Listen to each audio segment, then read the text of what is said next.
그들의 관심사, 나의 관심사라는 제목으로 하나님의 말씀을 전하겠습니다. 지난번 누가복음 시간에는요, 예수님께서 예루살렘을 바라보시면서 우셨던 모습을 통해서 하나님께서 그렇게 누가복음 앞장 1장에서 메시아를 보내시면서 주셨던 약속들이 있었는데도 불구하고 그것을 듣지 않았던, 깨닫지 못하는 이스라엘 백성을 향한 그 메시아의 메시아적인 눈물을 흘리셨던 예수님을 보았고요. 그리고 예수님께서 예루살렘에 들어가셔서 제일 먼저 뭘 하셨죠? 성전을 정결케 하셨습니다. 성전에서 환전하고 장사하는 사람들을 내쫓으시면서 성전은 기도하는 집이다 라는 것을 가르치셨고요. 그리고 예수님께서 재림하실 때, 만약에 다시 오실 때, 예수님께서 언젠가 다시 오실 때 제일 먼저 확인하실 것이 교회, 우리의 마음이니까 정결하게 하고 기다리자, 정결해야 될 부분들을 생각해 보자 라고 지난번 누가복음 시간에 나눴습니다. 그리고 예수님께서 성전의 이방인의 뜰에서 가르치고 계셨습니다.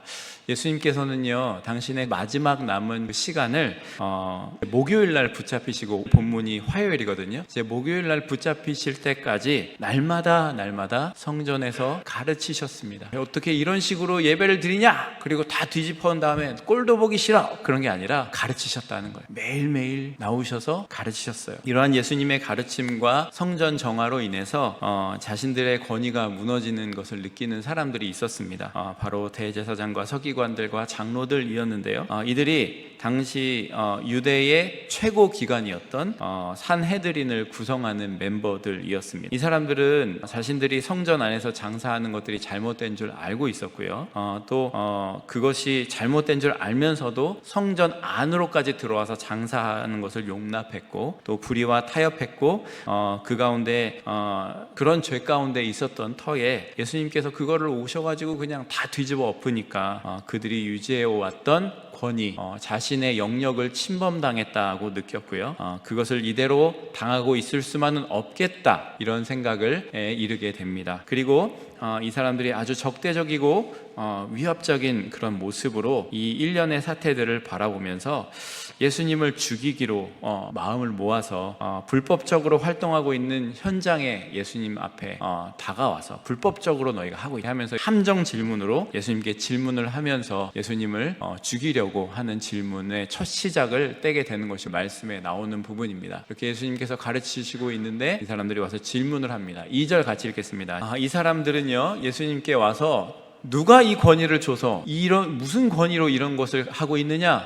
성전을 정결케 하고, 그리고 성전에서 장사하는 사람들을 내쫓고, 그리고 네가 무슨 권위로 가르치고 있느냐? 라면서 예수님께 질문을 하면서 예수님이 대답하기만을 기다리고 있습니다. 무슨 대답을 하든지 간에 올가맬 준비가 되어 있었습니다. 만일에 예수님이 나에게 권위를 주신 분은 우리 하늘에 계신 나의 아버지시다 라고 얘기하면 사람이 무슨 그런 소리를 하느냐, 신성모독이다, 잡아 죽이려고 하는 거고요. 만약에 예수님께서 나는 뛰어난 선생인데 내 권위를 따르는 이 많은 사람들 때문에 내가 이렇게 가르칠 수 있다라고 얘기만 한다면 당신은 왜 하나님이 세우신 종교 지도자들의 권위는 인정하지 않고 당신 마음대로 합니까? 잘못했습니다. 그리고 처벌을 받아야 됩니다. 이렇게 하려고 대답이 떨어지기만을 기다리고 있었습니다. 근데 이게 웬일입니까? 예수님께서 그들의 악한 의도를 아시고 갑자기 질문을 하시는 겁니다. 뜻밖의 상황이 벌어지고 있습니다. 뭐라고 질문을 하시냐면요, 3절 4절 보겠습니다. 대답하여 이르시되 나도 한 말을 너희에게 물으리니 내게 말하라. 요한의 세례가 하늘로부터냐 사람으로부터냐? 자, 요한의 세례가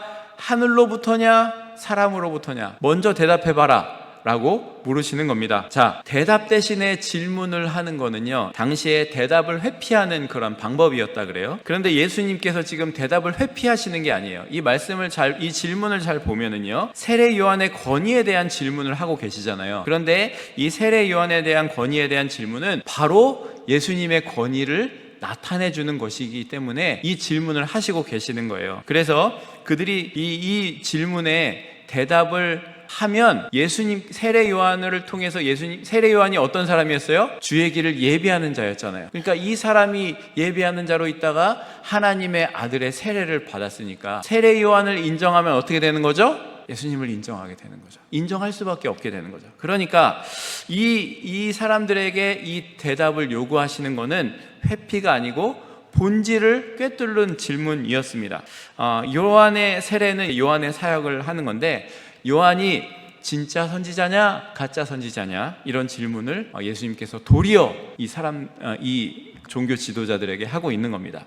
이 당시에 예수님이 어디서 지금 이 설교를 하고 있었을까요? 지난번에도 말씀드렸는데 이방인의 뜰이라고 했습니다. 헤롯 성전에서 지금 이 일이 일어나고 있는데, 헤롯 성전은 축구장이 몇 개 들어간다고요? 30개 들어가는 사이즈예요. 그 중간에 이 한편에 이방인의 뜰 넓은 곳에 며칠 있으면 무슨 절기가 있죠? 유월절이에요. 그래서 다른 지역들과 다른 나라에서 그 디아스포라 유대인들이 유월절을 지키기 위해서 엄청나게 많은 사람들이 모였단 말이에요. 그래서 이 성전의 이방인 뜰 안에서 그 당시에 인기가 있었던 예수님의 메시지를 듣고 있었는데, 이 사람들에게 와서 예수님을 무한 주고 잡아가려고 했는데 오히려 예수님이 질문을 하는 겁니다. 세례 요한이 진짜 선지자냐 가짜 선지자냐, 세례 요한의 이 사역이 하늘로부터 온 것이냐 사람으로부터 온 것이냐, 이 질문을 받게 된 겁니다. 엄청나게 많은 사람들이 보고 있는 거예요. 그래서 이 대제사장과 서기관들과 장로들이 의논을 합니다. 어떻게 하냐, 자기들이 지금 질문을 해서 함정을 파려고 왔다가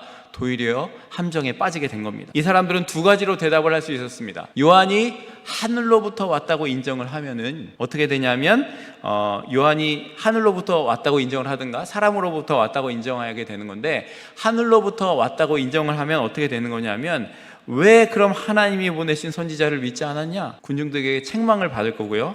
그러면 요한을 하늘로부터 온 선지자라고 인정하면 그의 길을 메시아의 길을 예비하러 온 요한을 통해서 세례를 받은 예수님이 메시아라는 사실이 인정하게 되는 거니까 그렇게 대답할 수가 없는 거죠. 그래서 그렇다고 대답을 못하고, 두 번째는 그러면 이 요한이 사람으로부터 왔다라고 얘기를 하면, 세례 요한이 사람으로부터 왔으면 그 주위에 모였던 수많은 군중들은요, 세례 요한이 하나님으로부터 온 그 선지자이라는 것을 굳게 믿고 있었거든요. 이 사람들에게 돌 맞을 것 같으니까 얘기를 할 수가 없는 겁니다. 그리고 만약에 돌을 맞지 않더라도 이 사람들이 폭동이 일어나잖아요.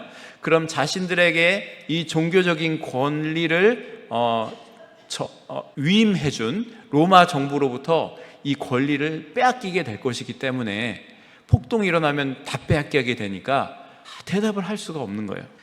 그래서 예수님의 권위, 무슨 권위로 합니까? 질문했다가 이 사람들은 엄청난 위험에 빠지게 된 겁니다. 고민 끝에 유대교 최고의 엘리트, 최고의 특권 계급, 학자 중에 학자들이 고심해서 낸 답변이 이겁니다. 읽겠습니다. 대답하되 어디로부터인지 알지 못하노라.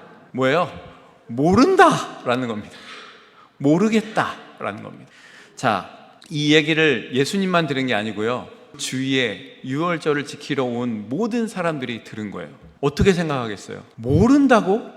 기다 아니다가 아니라 모른다라고 대답을 하는 거예요. 이 대답에서요, 지금 이 종교 지도자들의 지금 무지함과 완고함과 완악함이 드러나고 있는 거예요.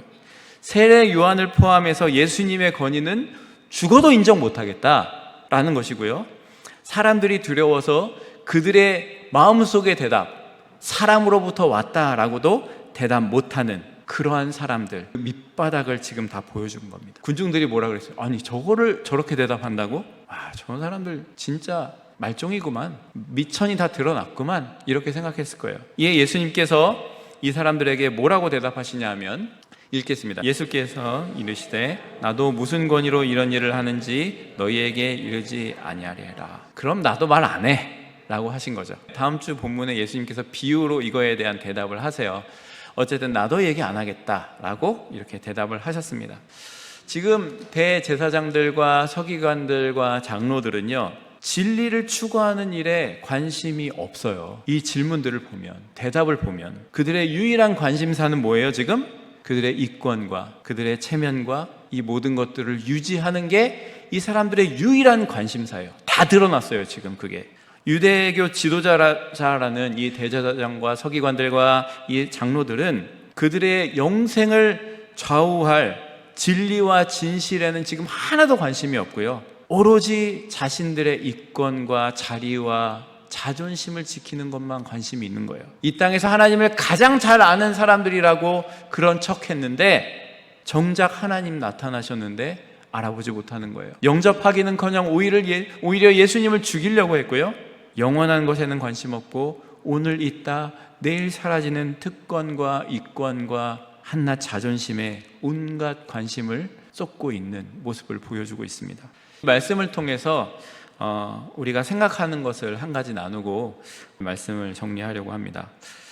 여러분, 이 종교 지도자들, 대제사장, 서기관들, 그리고 장로들은요, 모든 관심이 자신들의 이권에 지금 집중돼 있었잖아요. 근데 이 사람들이 처음부터 이런 사람들이었을까요? 처음부터 종교적인 어떤 이득을 누리기 위해서 대제사장이 되고 서기관이 되고 장로가 됐을까요? 아니에요. 이 사람들은요, 분명히 하나님을 만난, 하나님의 은혜를 경험한 뜨거운 감격이 있었을 거예요. 말씀을 통해서 하나님을 만났을 거예요. 그래서 연구하고 서기관이 되고 또 장로들이 됐어요. 근데 그들의 관심이 하나님의 나라에서, 하나님께서 예비하신 그 나라에서 현재 자신이 누리고 있는 것에 집중되기 시작했을 때 그들의 영적인 안목이 흐려지기 시작한 겁니다. 만약 그들이 진실된 지도자들이었다면, 종교학자들이었다면, 대제사장이었다면, 서기관들이었다면, 장로였다면 그들은요, 지금 예수님 앞에 이런 질문을 하면 안 돼요. 이들이 해야 되는 질문은요, 예수님께서 구약에서 이루신 메시아에 대한 예언, 구약에서 예언하신 그 메시아에 대한 예언을 예수님께서 300개 이상 다 이루셨거든요. 이 사람들이 그걸 알까요, 모를까요? 그런 예언들, 메시아에 대한 예언들 알까요, 모를까요? 알죠. 그 모든 것 알았어요. 그러면 예수님께 질문해야 되는 거는 그때 그렇게 예언했던 그 메시아가 당신입니까? 이것도 당신이 맞습니까? 지금 이거를 해야 되는 사람들이에요. 그런데 이 사람들이 지금 뭘 하고 있는 거예요? 어디서 그런 권위를 가지고 우리를 이렇게 뭐 이래라 저래라 하는 겁니까? 라면서 이 얘기를 하고 있는 겁니다. 그들의 관심사가 그들의 눈을 가리고 있었어요. 그들의 관심은 오로지 자신들의 이권, 자기들의 자리, 자기가 누려야 되는 것들, 그리고 자기의 자존심, 이것밖에 없었던 거예요. 그래서 영원한 것보다 그거를 선택하는 사람들이 되어버리고 말았습니다. 자, 이것이 그들의 관심사였습니다. 제가 얘기하고 싶은 거는 여기서 한 걸음 더 나가서 나의 관심사, 우리의 관심사입니다. 곰곰이 생각해 보면은요, 당시 이 종교 지도자들 뿐만의 문제가 아닌 것 같다는 생각이 들었습니다. 여러분, 우리도요, 처음 신앙생활을 시작했을 때 어떠셨습니까? 처음 하나님을 만나셨을 때 여러분 어떠셨어요? 순수한 감사와 감격이 있었고요, 말씀 안에 하나님께서 나를 치유하시는 것들을 경험했고요, 또 우리가 간절히 기도할 때 그거에 신실하게 내가 생각지도 못한 방법으로 응답하셨던 하나님을 다 경험해서 이 자리에 있으실 거예요. 그래서 그런 은혜를 받고 내가 하나님 나라 바라보고 살기를 원한다고, 내 삶을 드린다고 헌신하고 고백했던 적이 있지 않았습니까? 우리는 수많은 기도의 응답과 기적 같은 이끄심을 경험하지 않았습니까? 그러면 우리가 바라봐야 될 곳은 당연히 하나님께서 예비하신 하나님 나라를 향해 있었어야 합니다. 기도를 보면은 그 사람의 관심이 뭔지 알 수 있습니다. 우리의 기도가 혹시 우리의 어떤 문제 해결에만 집중되어 있지는 않습니까? 하나님, 이 문제만 해결되면 하나님 시키는 대로 살겠습니다. 이런 기도 많이 해보셨죠? 안 해보신 것처럼 표정을 하시네요. 저도 진짜 많이 했거든요. 하나님, 이 기도를 응답해 주시면, 하나님은 분명히 응답하십니다. 내가 몰라서 그렇지. 그리고 그거 응답되면 어떻게 하죠? 그대로 하나요? 아니죠. 요거를 해결하니까 이 문제가 생겼네요, 하나님. 요게 요만큼만 되면은요, 내 건강 요만큼만 해결되면 이렇게 하겠습니다. 여기까지만 이루면은, 요만큼만 해놓으면은 내 인생 하나님께 드리겠습니다. 얼마나 인생을 많이 드리는지, 드렸는데, 드린다고 얘기했는데 드리고 있습니까? 못 드리는 경우가 많아요. 제 얘기하는 거예요. 남을 향한 기도할 여력이 없어요. 내 거 찾느라. 우리의 일상이 모두 우리가 집중하고 있는 그 관심사에 몰려 있지 않습니까? 우리의 삶에 하나님의 자리는 어디에 있습니까? 하나님께서 예비하신 영원한 생명이 있는데 그거를 믿는다고 고백하고 확신한다고 얘기했는데 예수 그리스도께서 나를 대신해서 죽으시고 부활하셔서 예수님을 믿음으로 나는 죽었고 예수님을 믿음으로 나는 새로운 생명을 얻었다. 하나님의 자녀가 되었다. 그 나라 바라보며 살겠다 라고 얘기했지만 예비하신 영생에는 관심이 없고 오직 이 땅에 있는 어떤 것에만 관심을 가지고 살고 있지는 않습니까? 과연 지금 우리에게 주어진 것이 얼마나 채워지면 하나님께 관심을 가지게 될까요? 이 세상에 교회에 많은 문제들이 있습니다. 얼마나 교회가 많이 생겨나는지, 거기에는요 신앙적인 열심으로 생겨나는 교회보다는 자기 자존심 때문에, 어떤 문제들 때문에, 내 욕심 때문에 교회가 생겨나는 일이 참 많습니다. 다 내 욕심 때문이죠. 내 관심사 때문이죠. 내 자존심 때문이죠. 내 기분 때문이죠.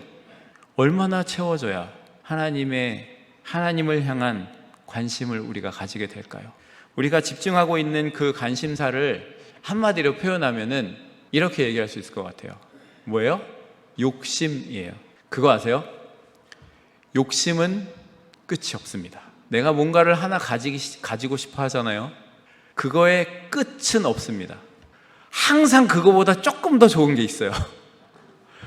요거를 가지면 저런 게 보이네. 여기에 내가 정말 끝판을 찍었다. 그럼 또 다른 게 보입니다. 그렇게 살다가 어떻게 되죠? 이렇게 하다가 우리 인생은 끝이 납니다. 끝이 없어요. 그 욕심이 우리를 바닥이 없는 수렁으로 끌고 갑니다. 그것이 뭔지 압니까? 염려입니다. 욕심을 가지다 보면은요 이런 생각이 들어요. 내가 이게 없으면 어떡하지? 이게 나한테 없어지면 어떡하지? 이만큼은 있어야 되는데 이게 안 되면 어떡하지? 이게요 많건 적건 건강하건 안 건강하건 모두가 염려에 사로잡혀 살아요. 거기서 그리고 헤어나지 못합니다. 요즘 시대 너무 편해졌잖아요. 너무 좋은 게 많잖아요. 그런데 왜 정신과 상담은 더 많이 늘어날까요? 왜 그런 문제들이 더 많이 생길까요? 부자들은 왜 더 상담을 많이 받아야 될까요? 해결되지 않는 염려, 이런 문제들이 우리를 사로잡고 있다는 말이에요. 그래도 목사님, 최소한은 있어야 되지 않겠습니까? 신앙이라는 게 균형이 좀 있어야죠. 목사님 좀 답답하시네. 균형이 있어야죠. 영적인 것을 추구하지만 이것도 좀 받쳐줘야 이렇게 잘 나가지 않겠습니까? 관심사와 하나님 나라의 균형을 좀 그래도 잘 이루면서 살아야 되지 않겠습니까? 목사님 좀 현실적으로 돼보세요. 좀 당신은 하늘나라 사십니까? 이렇게 생각이 드실 거예요. 속으로 얘기하시겠죠. 김 목사 세상을 모르네. 저도 설교를 준비하면서 좀 내가 너무 이렇게 가나? 이런 생각을 할 때가 있는데, 그런데요 이런 생각을 하는 우리에게 예수님께서 말씀해 주신 게 있어요. 같이 한번 읽어볼게요. 마태복음 6장 33절 34절 같이 읽습니다. 그런즉 너희는 먼저 그의 나라와 그의 의를 구하라. 그리하면 이 모든 것을 너희에게 더하시리라. 그러므로 내일 일을 위하여 염려하지 말라. 내일 일은 내일이 염려할 것이요 한날의 괴로움은 그날로 족하니라. 아멘. 예수님께서요 우리 인생이 다 어떤 욕심에 빠지다가 그리고 거기에 염려 가운데 빠져서 헤어나지 못하는 인생이라는 걸 아세요. 그리고 예수님께서 제자들에게 이렇게 말씀하신 거예요. 먼저 하나님의 나라와 하나님의 뜻을, 하나님의 의를 구하라. 그리하면 이 모든 것을 너희에게 더하시겠다. 내를 위해서 염려할 거 없어. 하나님께서 채우실 거야 라고 얘기해 주셨다는 거예요. 주님께서는요 주님의 행적을 우리가 누가복음 지금 1장부터 쫙 오고 있어요. 이 말씀 속에서 이 모든 주님의 설교들과 기사와 이적들과 이 모든 것들은요 뭘 얘기하고 있는지 아세요? 하나님 나라를 이야기하고 계세요. 계속해서 하나님 나라를 말씀하고 계시고요, 몸소 그 방향이 어디인지를 보여주고 계시고요, 계속해서 그 길이 어딘지를 보여주시고 본인이 걸어가고 계시고, 그리고 따르라 라고 말씀하고 계세요. 그런데 아무도 예수님의 그 길을 보지 못하고 있는 거예요. 왜요? 관심사 때문에, 내 이득과 내 욕망과 내 야망과 내 자존심 때문에. 욕심에 사로잡히고 염려에서 헤어나지 못하기 때문에 그렇습니다. 그래서요, 주님께서는요, 자신의 육신으로 오신 그 생의 마지막 시간을 그들과 함께 보내시면서 매일 가르치신 거예요. 하늘나라 바라보라는 거예요. 제발 관심사에 꽂혀서 살지 말라는 거예요. 끝이 없다는 거예요. 하늘나라 바라보라고 가르치시고 계십니다. 이번 주 한 주간을 우리가 좀 이 말씀을 묵상하면서 보냈으면 좋겠습니다. 이번 주 한 주간을 말씀을 묵상하면서 우리가 과연 어떤 길을 향해 가고 있는가, 무엇을 바라보고 있는가. 하나님께서 내 인생 가운데 정말 놀라운 일들로 역사하셨는데 나는 그 가운데서 계속 더 욕심에 빠져서 하나님께서 나에게 예비하신 것, 바라보라고 하시는 것, 깨달으라고 하시는 것, 가라고 하시는 것, 드리라고 하시는 것, 반응하라고 하시는 것 외면하고 있지는 않았는지 돌아보는 한 주간이 되시기를 바랍니다. 적용할 거를 함께 나누고 같이 기도할 텐데요, 하나님의 말씀으로 이번 주 한 주간 묵상하시면서 나의 관심사 속에 나를 사로잡고 있는 그 욕심과 염려가 있다면 말씀 통해서 좀 발견하고 그거로부터 자유하는 시간을 한번 가지시기 바랍니다. 내가 지금 너무나 관심하고 포커스하고 있는 그것이 과연 하나님 주신 것인가? 아니면 나의 욕심인가? 그런 것들 내려놓고 하늘나라 소망하는 자로, 예수님께서 그렇게 말씀하시는, 보여주시는, 오라고 하시는 그 길을 사모하는 자로 한 주간 돌아보시고 살아내시는 여러분 되시기를 소망합니다.